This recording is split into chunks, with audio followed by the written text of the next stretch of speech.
मुसलमान का बच्चा गोली करो। ভাই রে ভাই, এবারকার ঈদে কি হতে যাচ্ছে আমি কিছু বুঝতে পারছি না। বিশেষ করে দম সিনেমা ট্রেইলার আসার পর এর যখন ফার্স্ট লুক এসেছিল, সত্যি করে বলছি ফার্স্ট লুকটা বেশ অনেকটা পরিমাণ ভালো ছিল, কিন্তু এতটা বেশি পরিমাণ টেনশন করিনি যেটা কিন্তু ট্রেইলারে দেখাইছে। এই ঈদের যদি একদিকে থাকে শাকিব খানের প্রিন্স সিয়াম আহমেদের রাক্ষস, তো এর বিপরীত দিকে একদম একাই থাকবে দম সিনেমা। কারণ এর স্টোরির প্রেজেন্টেশনটা, প্লটটা একদম নেক্সট লেভেলের।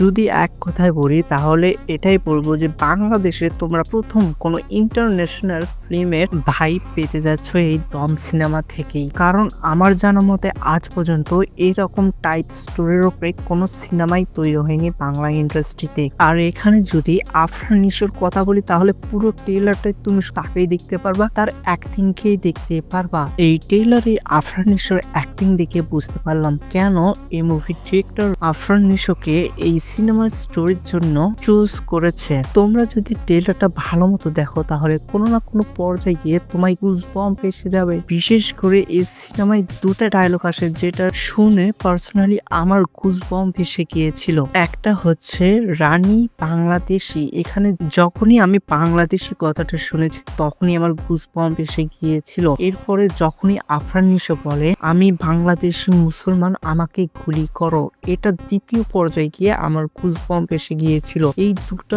ডায়লগ একদম আমার মনকে ছুঁয়ে গিয়েছে। আর তোমরা যদি এই ট্রেলার প্রত্যেকটা ফ্রেম দেখো তাহলে পুরোপুরি তোমার ইন্টারন্যাশনাল ভাইবই লাগবে। আর ট্রেলারটা দেখে কিন্তু বোঝা যাচ্ছে যে এই সিনেমায় কিন্তু বেশ ভালোই পরিমাণে একটা বাজেট লেগেছে। আর এর কাস্ট সম্পর্কে তো তোমরা অনেকেই জানো, এখানে কিন্তু পূজা চেরি, মোশাররফ করিম, চঞ্চল চৌধুরী, আফরান নিশো এরকম কিন্তু আর্টিস্টরা আছে। আর এই সিনেমার যদি একটু স্টোরি সম্পর্কে আইডিয়া দিই তোমাদের, তাহলে আমি যেটুকু আইডিয়া পেয়েছি এই ট্রেলারটা দেখে সেটা হচ্ছে একজন বাংলাদেশি, সে কোনো না কোনো কারণে আফগানিস্তানে যায়, কিন্তু সেখানে গিয়ে সেই জায়গার সন্ত্রাসীদের হাতে পড়ে যায় এবং সেই সন্ত্রাসীরা তাদের যে লিডার তাকে গ্রেপ্তার করেছে কোনো এক দেশের পুলিশ, তাদের দেওয়ার জন্য আফরান নিশোকে ইউজ করে। এখন সেই সন্ত্রাসবাদীদের হাত থেকে আফরান নিশো কিভাবে বের হয়ে আসে, আফরান নিশো কিভাবে আফগানিস্তানের যুদ্ধে আটকে যায়, এই সবই আমাদের দেখাতে পারে যেটুকু মনে হয়েছে ট্রেলারটা দেখে। আর এই সিনেমায় কিন্তু ভিএফএক্স এর কাজও একদম দুর্দান্ত লেভেলের হয়েছে। প্রত্যেকটা ফ্রেম দেখে শুধু একটা জিনিস মনে হয়েছে, এখানে কিন্তু মেকআপ থেকে শুরু করে লাইটিং সবকিছু কিন্তু বাইরের দেশের লোকেরাই করেছে। পার্সোনালি যদি একটা কথাই বলি তাহলে বাংলাদেশ অডিয়েন্স যদি এই সিনেমাকে পছন্দ করে তাহলে কিন্তু এটা বেশ ভালো পরিমাণ একটা বক্স অফিসে কালেকশন করতে যাচ্ছে।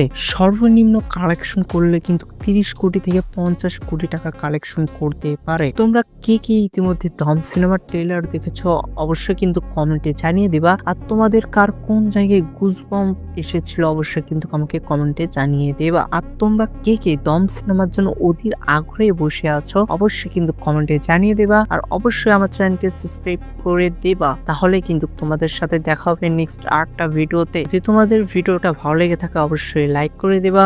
তোমাদের সাথে দেখা হচ্ছে নেক্সট একটা ভিডিওতে। আল্লাহ হাফেজ।